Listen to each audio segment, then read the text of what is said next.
Motivasi menentukan upah. Terambil dari Matius 6 ayat yang ketiga sampai dengan yang keempat. Firman Tuhan berkata, tetapi jika engkau memberi sedekah, janganlah diketahui tangan kirimu apa yang diperbuat tangan kananmu. Hendaklah sedekahmu itu diberikan dengan tersembunyi. Maka Bapamu yang melihat yang tersembunyi akan membalasnya kepadamu.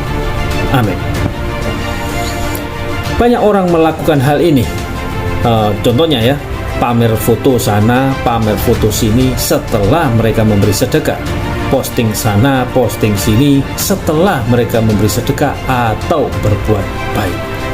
Bukannya tidak boleh melakukan itu semua, namun yang menjadi pertanyaan di sini adalah apa motivasinya? Tuhan Yesus berkata, kalau kita memberi sedekah, kalau kita berbuat baik, berikanlah secara tersembunyi atau lakukanlah hal itu secara diam-diam sehingga tidak ada orang yang tahu. Supaya apa? Supaya Bapa di surga membalas atau memberi upah atas semua hal yang tersembunyi tadi.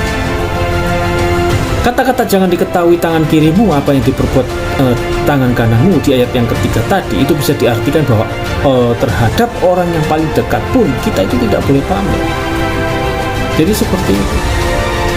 Tuhan Yesus menggunakan istilah tangan kiri, di mana tangan kiri yang adalah anggota daripada tubuh kita sendiri menunjukkan bahwa sebetulnya bukan saja terhadap orang yang dekat kita tidak boleh pamer, tetapi terhadap diri kita sendiri pun kita itu tidak boleh pamer.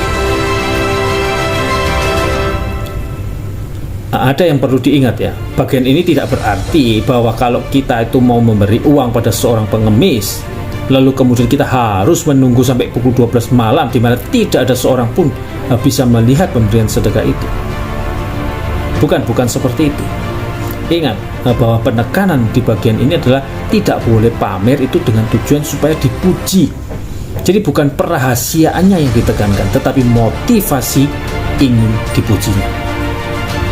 Kalau seseorang memberi sedekah secara tersembunyi, artinya bukan untuk pamer ya, maka ia akan mendapat upah atau pahala dari Allah. Tidak ada manusia yang tahu kebaikannya, tetapi Allah tahu dan akan memberinya upah atau pahala. Upah atau pahala dari Allah bisa diberikan di surga, tetapi bisa juga di dalam hidup di dunia berupa kepuasan, damai, sukacita, dan sebagainya. Namun jika motivasi hatinya adalah ingin dipuji, maka sesungguhnya dia sudah mendapatkan upahnya. Dan upah itu bukan dia dapat dari Bapa, melainkan dari manusia. Coba lihat Matius 6 ayat yang kedua, dikatakan di sana apa? Jadi apabila engkau memberi sedekah, janganlah engkau menjalankan hal itu seperti yang dilakukan orang munafik di rumah-rumah ibadat dan di lorong-lorong, supaya mereka dipuji orang. Aku berkata kepadamu, sesungguhnya mereka sudah mendapat upahnya. Maka dari itu, sahabat-sahabatku, mulai saat ini cek dan perbaiki kembali motivasi hati kita sebelum kita itu berbuat kebaikan atau pada waktu memberi sedekah. Sehingga apa yang kita lakukan tersebut bukan hanya saja dapat menjadi berkat bagi orang lain, namun juga bisa menjadi berkat bagi diri kita sendiri.